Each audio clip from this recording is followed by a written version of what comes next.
Familia querida, qué gusto estar con ustedes una vez más. Estoy contento de compartirles la palabra de Dios, es mi placer. Todos los que están aquí en las instalaciones de Amor y Libertad, bienvenidos. Ojalá y disfrutes tu tiempo aquí. Nos encanta que vengas. Si es tu primera vez con nosotros, con más razón, ojalá y disfrutes esta reunión. Y a todos los que nos ven en línea, bienvenidos también. Vamos a preparar nuestro corazón, vamos a disponernos para que Dios hable a nuestra vida. Les invito a que oremos juntos. Padre, gracias por esta oportunidad que tenemos. Somos tan afortunados de podernos acercar a ti y poder recibir tu palabra. Por favor, habla a nuestro corazón, que todo lo que hoy se diga sea luz en esas áreas de obscuridad que a veces tenemos, que todo lo que hoy se diga pueda significar un rumbo claro para nuestra vida. Úsame para exponer esta palabra y que cada uno de mis hermanos puedan recibirla con un corazón sencillo, humilde y abierto para que tu palabra dé fruto. En el nombre de Jesús. Amén. La semana pasada iniciamos una serie que se llama Fue un error. A través de esta serie vamos a conocer qué es lo que la Biblia enseña sobre el pecado. Vamos a comprender su naturaleza, vamos a comprender sus efectos, vamos a comprender su cura, pero sobre todo vamos a aprender cómo mantenernos libres de él. El día de hoy mi mensaje se titula La naturaleza del pecado. Y para desarrollarlo vamos a revisar otra vez las palabras del profeta Isaías a la nación de Israel, esas palabras con las que terminamos el mensaje de la semana pasada. Isaías capítulo 1, versículos 2 al 6, dice la palabra de Dios así: Oíd cielos y escucha tú, tierra. Porque habla Jehová: crié hijos y los engrandecí, y ellos se rebelaron contra mí. El buey conoce a su dueño y el asno el pesebre de su señor. Israel no entiende. Mi pueblo no tiene conocimiento. Oh gente pecadora, pueblo cargado de maldad, generación de malignos, hijos depravados. Dejaron a Jehová, provocaron a ira al Santo de Israel.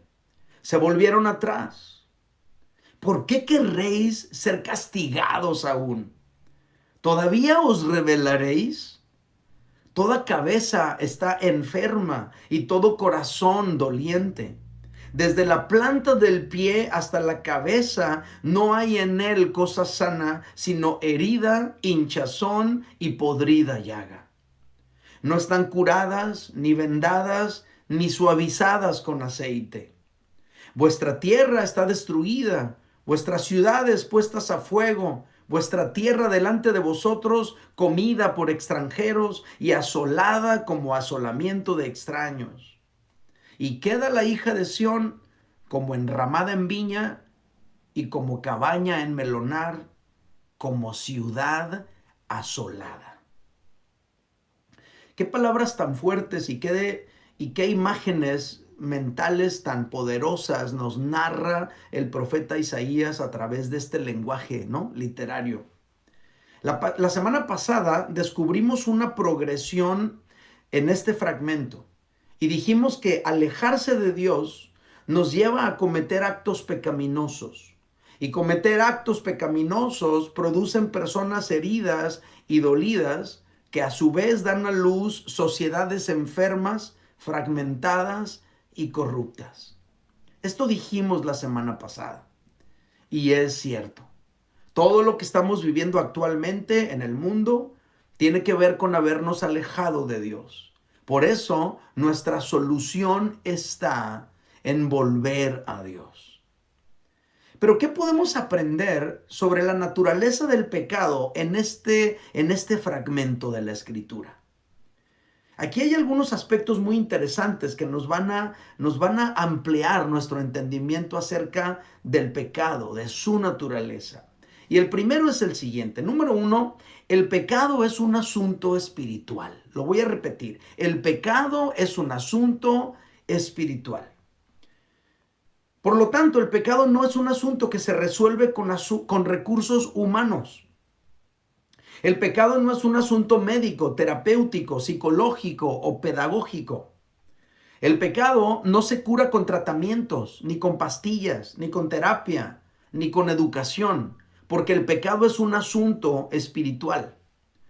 Y es un asunto espiritual porque aunque se comete en esta dimensión de lo material, tiene sus orígenes y sus efectos en lo espiritual principalmente. El pecado es un asunto espiritual porque es ir en contra de la santidad y de los estatutos de Dios. Miren lo que dice la palabra de Dios a través de lo que Isaías escribió. Lo leemos de nuevo. Isaías 1, 2 al 4 dice: oíd cielos y escucha tú tierra, porque habla Jehová. Crié hijos y los engrandecí, y ellos se rebelaron contra mí. El buey conoce a su dueño, el asno el pesebre de su señor. Israel no entiende, mi pueblo no tiene conocimiento. Oh gente pecadora, pueblo cargado de maldad, generación de malignos, hijos depravados, dejaron a Jehová, provocaron a ira al Santo de Israel, se volvieron atrás. Estas palabras nos dejan ver de una forma muy clara que el pecado es un asunto espiritual porque se comete directamente contra Dios. ¿Quién es el que está hablando aquí según Isaías? Aquí dice, habla Jehová. ¿A quién dejaron los hijos de Israel según Isaías? Aquí dice, dejaron a Jehová. ¿A quién provocaron a ira los israelitas según Isaías? Al Santo de Israel. No se necesita ser muy brillante para darnos cuenta que todos los pecados cometidos por Israel, aunque sucedieron aquí en la tierra, sus efectos impactaron primeramente en los cielos, en lo profundo del corazón de Dios. Lo que se está desafiando, lo que se está contraviniendo son precisamente los principios de Dios cuando nosotros pecamos. Y eso es algo que no debemos perder de vista. El pecado es espiritual porque se comete en primer lugar contra Dios. Aunque se cambien las leyes en un país, aunque se adapten las leyes de ese país para desaparecer las consecuencias jurídicas, legales y penales de ciertos actos, ante Dios nada ha cambiado. El código ético y moral de Dios sigue intacto. Por eso el pecado es inicialmente contra Dios. Puede ser que cierta acción ya no sea un delito, pero sigue siendo un pecado porque se comete contra Dios. Y por eso el pecado es un asunto espiritual. Los gobiernos pueden cambiar sus leyes, los gobiernos pueden tratar de adaptarlas, pero para Dios matar sigue siendo un pecado. Podemos utilizar eufemismos para decirlo de otra manera, pero el aborto sigue siendo matar a un inocente desde que está en el vientre de su madre. El matar, el robar, el mentir, el engañar, a quien ofendemos primeramente es a Dios. El hijo pródigo lo entendió. Cuando él entendió lo que había hecho y decidió regresar con su padre y reconciliarse con él y arreglar las cosas, en Lucas capítulo 15, 21, el hijo pródigo dijo: Padre, he pecado contra el cielo y contra ti. Ya no soy digno de ser llamado tu hijo. El pecado se comete en primer lugar contra Dios. Por eso el hijo pródigo dice: he pecado contra el cielo en primer lugar y contra ti también. Puede ser que aquí en la tierra estás dañando el corazón de tu esposa, de tus hijos, el corazón de tus padres, el corazón de tus mejores amigos. Pero aparte de todo el desastre que se está cometiendo aquí en la tierra a causa de nuestros pecados, el pecado en primer lugar es contra Dios porque se están transgrediendo las leyes de Dios. El pecado es un asunto espiritual. ¿Es cierto que con nuestros pecados lastimamos a la gente que amamos? Pero a quien lastimamos en primer lugar es a Dios.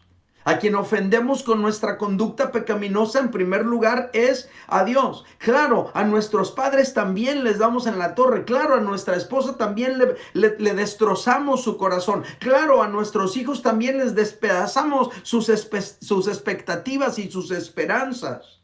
Pero a quien ofendemos en primer lugar es a Dios. En estas palabras de Isaías, a quien vemos hablando con un corazón lastimado, en primer lugar es a Dios. Y claro, por supuesto que había seres humanos afectados, pero todo comienza con Dios, que nos creó, que nos ama, que tiene un propósito para nosotros, que quiere nuestro bien. Y precisamente por eso ha establecido lineamientos para que conduzcamos nuestra vida de acuerdo a ellos. Cuando hablamos de la naturaleza del pecado, lo primero que tenemos que entender es que el pecado es un asunto espiritual porque es algo que se comete contra Dios. ¿Qué más podemos aprender sobre el pecado en las palabras del profeta Isaías? En segundo lugar, aprendemos que el pecado es un asunto de la voluntad. El pecado no es un error, porque un error es algo involuntario. Y el pecado inicialmente tiene todo que ver con la voluntad. Por nuestra propia voluntad engañamos para quedarnos con lo que no es nuestro. Ese no es un error. Por nuestra propia voluntad nos relacionamos con una mujer que no es nuestra esposa para quedarnos con ella. Ese no es un error. Por nuestra propia voluntad le ocultamos información a nuestros padres para que no se enteren de ciertas cosas que andamos haciendo. Ese no es un error. Son actos total y completamente de nuestra voluntad. El pecado en su etapa inicial es un asunto consciente. Siempre sabes lo que estás haciendo. Siempre sabes que vas en contra de algo establecido por Dios. Siempre sabes que estás defraudando a alguien, que cuando se entere alguien de lo que estás haciendo, vas a lastimar su corazón y le vas a ofender. Siempre lo sabes. Por eso es a escondidas al principio. Pero sabiéndolo, escoges hacerlo. Por lo tanto, el pecado no es un error. El pecado no es una falla. El pecado es un asunto de la voluntad. Ahora, una vez que nos dejamos arrastrar por el pecado, sí es cierto que se nos nubla el entendimiento, sí es cierto que se cauteriza la conciencia, sí es cierto que ese pecado se puede volver una atadura, una cadena, y entonces el hombre ya no tiene control ni capacidad para librarse de él. Solamente Dios lo puede librar, pero en un inicio el pecado es un acto total y completamente de la voluntad. Así que si hubiera entre nosotros alguien que tú estás en una etapa inicial y tú sabes perfectamente que lo que estás haciendo no es correcto y todavía tienes la posibilidad de salir de esa situación, sal porque puedes hacerlo. Arrepiéntete, vuelve atrás, cambia el rumbo, decide diferente, haz las cosas diferentes. Pero mira cómo lo plantea la Escritura. Isaías 1, versículos 2 al 4. Crié hijos y los engrandecí, y ellos se rebelaron contra mí. Ese no es un error. Esa no es una equivocación. Eso no es un accidente. Ese es un acto de rebeldía. El buey conoce a su dueño y el asno el pesebre de su señor. Israel no entiende. Mi pueblo no tiene conocimiento. Oh, gente pecadora, pueblo cargado de maldad, generación de malignos, hijos depravados. Mira lo que dice. Dejaron a Jehová. Ese no fue un error. Ese no fue un accidente. Provocaron a ira al Santo de Israel. Se volvieron atrás. Todas estas palabras nos permiten apreciar que el pecado es un acto de la voluntad. Isaías dice se rebelaron. Isaías dice dejaron a Dios. Isaías dice provocaron su ira. Dios no está diciendo se equivocaron. Dios no está diciendo tropezaron, fallaron. No, Dios no está hablando de esa manera porque el pecado es un acto de la voluntad. Por esa razón precisamente es que genera un castigo sobre nosotros. Isaías capítulo 1, verso 5, pregunta a Dios a su pueblo, ¿por qué querréis ser castigados aún? El pecado atrae un castigo sobre nosotros. ¿Todavía os rebelaréis? Y luego menciona lo que está pasando. Toda cabeza está enferma y todo corazón doliente. ¿Y todavía os rebelaréis? Toda cabeza está enferma, todo corazón doliente. ¿Y todavía querréis ser castigados aún? Isaías le está escribiendo a un pueblo que sigue aferrado a pecar. Un pueblo que persiste en seguir pecando. Por eso le pregunta, ¿por qué quieren seguir siendo castigados? Como diciendo, ¿en serio? ¿Todavía se van a seguir rebelando contra mí? Aunque todo mundo ya está enfermo mentalmente y emocionalmente, todo mundo ya está loco y tiene el corazón adolorido, ¿en serio van a seguir en la misma dirección viendo los resultados de lo que te está dejando este estilo de vida? ¿De verdad vas a continuar en esa misma dirección? Dios le está hablando a una nación que pecó, no a una nación que se equivocó. Los errores no se castigan, los pecados sí. Y Dios está hablándole a un pueblo que ha persistido en pecar y que está atrayendo sobre sí mismo un castigo porque el pecado es un asunto de la voluntad. Si tu hijo comete un error, no lo castigues, corrígelo, enséñalo, para que lo haga bien, para que lo haga mejor la próxima vez. Pero castígalo cuando su actitud y su conciencia van intencionalmente en contra de tus indicaciones y es un acto total y pleno de rebeldía. Allí castígalo. Pero si se equivoca, no lo castigues, porque le vas a enseñar acerca de Dios algo erróneo. Dios no te castiga por tus errores. Dios no te castiga por tus equivocaciones. Tú obtienes el dolor de haberte equivocado por ti mismo, pero Dios sí castiga por el pecado. El pecado, además de ser un asunto espiritual, el pecado también es un asunto de la voluntad. Y por último, ¿qué podemos aprender sobre el pecado en las palabras del profeta Isaías? Aprendemos también que el pecado es un asunto globalmente destructivo. Lo quiero repetir. El pecado es un asunto globalmente destructivo. El pecado cunde, afectándolo todo. El pecado avanza. Empieza con algo, pero se va esparciendo en la mente, en el corazón y en la sociedad. La decisión más tonta que puedes tomar es abrirle la puerta de tu vida al pecado. Y es una decisión tonta porque es como abrirle la puerta a tu propio asesino para que te torture primero y después te mate.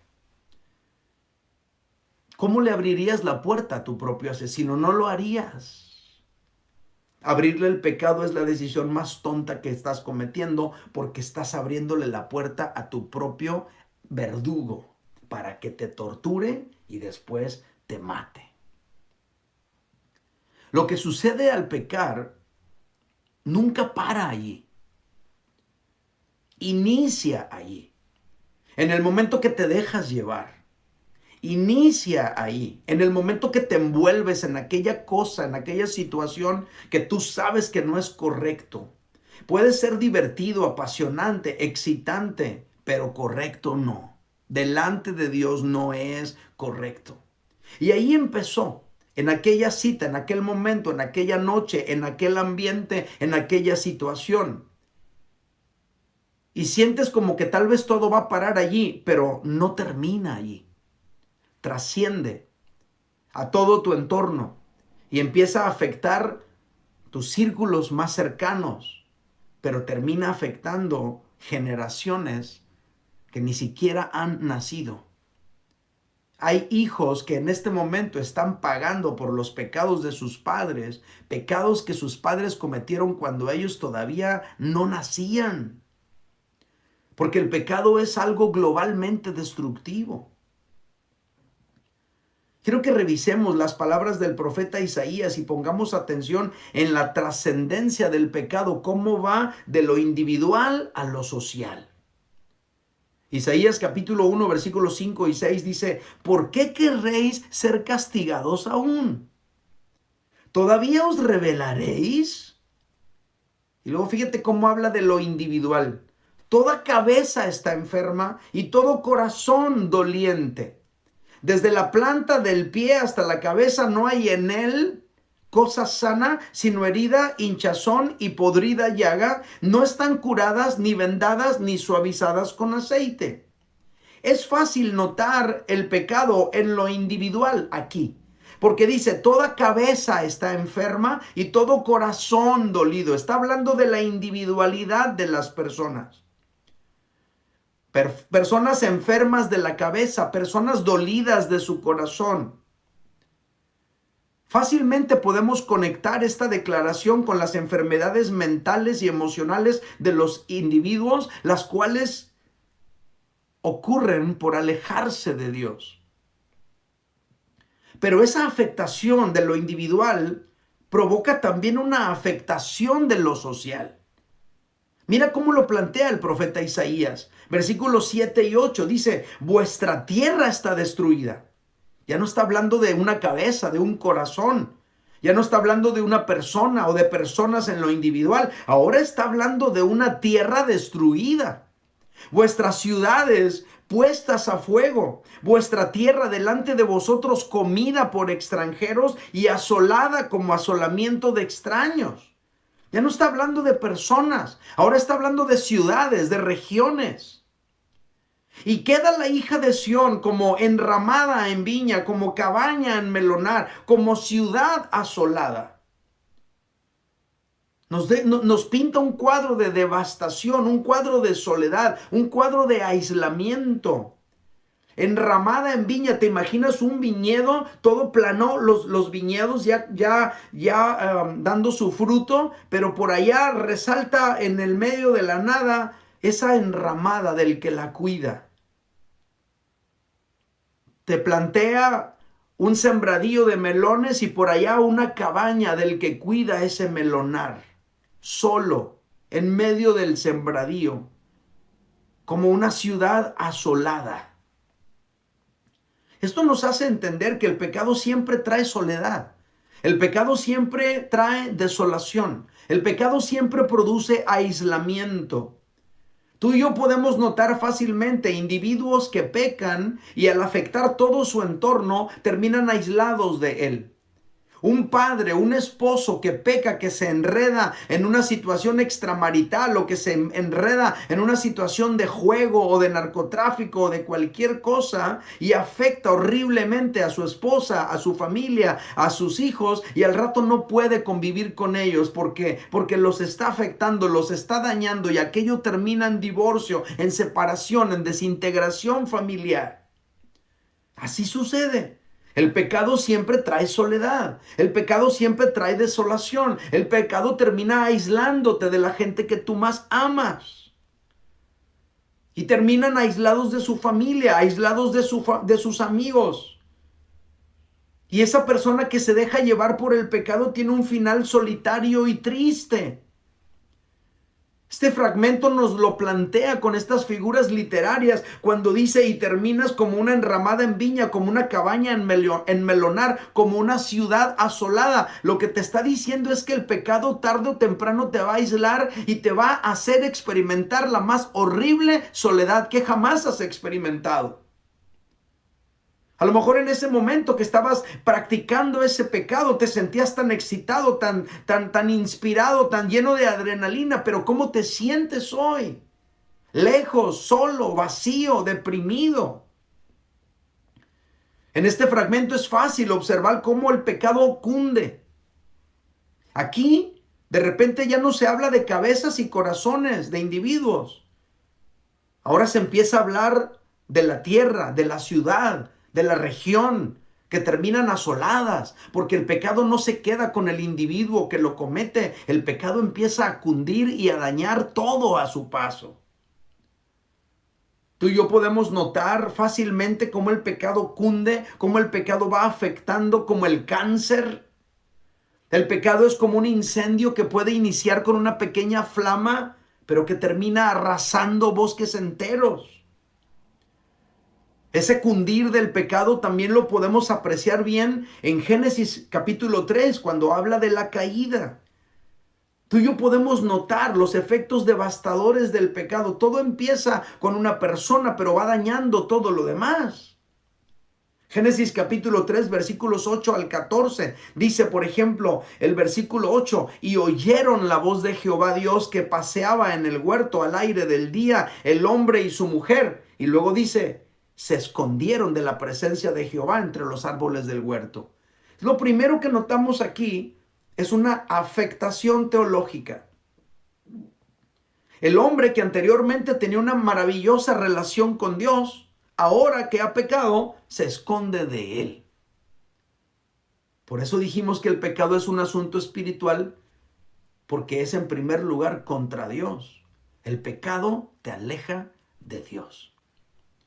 El hombre que anteriormente tenía acceso libre para con Dios, ahora que ha pecado, tiene que esconderse de él porque siente culpa. Versículo 9, Génesis 3:9. Mas Jehová Dios llamó al hombre y le dijo, ¿dónde estás tú? Y él respondió, verso 10, oí tu voz en el huerto y tuve miedo porque estaba desnudo y me escondí. Aquí podemos apreciar rápidamente que el pecado tiene una afectación psicológica. El hombre que anteriormente se sentía seguro, estable y feliz, ahora que ha pecado, siente miedo, se esconde, se siente inseguro, se siente avergonzado, se siente sucio, se siente frágil, se siente vacío, se siente incapaz de enfrentarse con Dios. Seguimos. Versículo 11. Y Dios le contesta, ¿quién te dijo? ¿Quién te enseñó que estabas desnudo? ¿Has comido del árbol que yo te mandé no comieses? Y el hombre respondió, verso 12, la mujer que me diste por compañera me dio del árbol y yo comí. Ahora tú y yo podemos percibir una afectación antropológica. El ser humano que anteriormente se sentía cómodo y feliz con otro ser humano a su lado, ahora que ha pecado, considera a ese otro ser humano el origen de sus problemas. Ese esposo que se sentía tan enamorado de su mujer, ahora que ha pecado, ahora le está echando la culpa a ella de todos sus problemas. El pecado no nada más es un asunto espiritual porque te afecta en tu relación con Dios. El pecado no nada más te afecta psicológicamente porque genera inseguridad, depresión, dolor profundo, sino que también tiene una afectación antropológica porque te separa de otros seres humanos.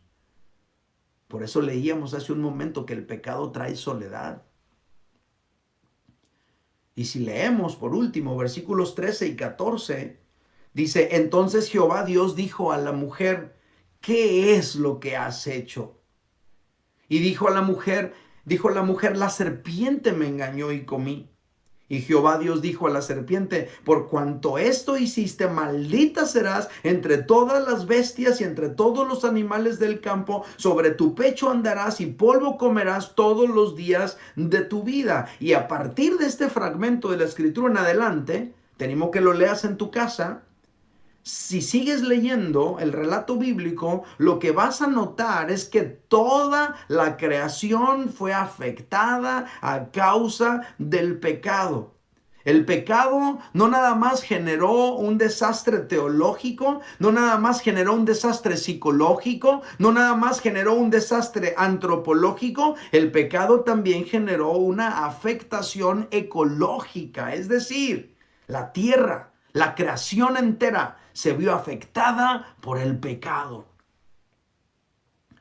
Por eso decimos que el pecado es globalmente destructivo, porque afecta tu relación con Dios, afecta tu relación contigo mismo, afecta tu relación con las personas que te rodean y más amas, pero también afecta tu relación con el medio ambiente. Qué increíble es descubrir la naturaleza del pecado. Estamos tratando de ver cómo está formado, cuál es su naturaleza. Y dijimos tres cosas. El pecado es un asunto espiritual porque se comete en primer lugar contra Dios. Número dos, el pecado es un asunto de la voluntad porque esa parte inicial, esa etapa inicial en la que te dejas llevar por el pecado, estás totalmente consciente de que estás haciendo lo que no debes hacer. Y en tercer lugar, el pecado es un asunto globalmente destructivo porque su afectación no se queda nomás en tu persona, va cundiendo y va afectando todo lo que te rodea y el final de todo esto es soledad y devastación. No es inteligente que te dejes llevar por el pecado. Es la decisión más tonta que puedes cometer. Es como abrirle la puerta a tu propio asesino para que entre, te torture y te mate. Ahora, yo estoy seguro que al escuchar esta exposición, tú y yo fuimos comprendiendo muchas cosas y se fueron respondiendo algunas de tus preguntas. A lo mejor mientras estábamos hablando este mensaje, quizá a lo mejor hasta te conectaste con algunas situaciones que has vivido por algunos momentos. Pero yo quiero terminar este mensaje con esto. Hay esperanza contra el pecado. Y esa esperanza contra el pecado se llama Jesucristo. La Biblia dice en Romanos 6:23, porque la paga del pecado es muerte, mas la dádiva de Dios es vida eterna en Cristo Jesús, Señor nuestro. Léelo conmigo cuando cuente tres. 1, 2, 3. Porque la paga del pecado es muerte, mas la dádiva de Dios es vida eterna en Cristo Jesús, Señor nuestro. La semana pasada dijimos, algo se muere cuando le abrimos la puerta al pecado. Se muere tu paz interior, se muere tu seguridad, se muere tu relación con Dios, se muere tu matrimonio, se muere tu familia. Algo se muere cuando le abres la puerta al pecado. Pero algo puede vivir cuando le abres la puerta a Jesucristo.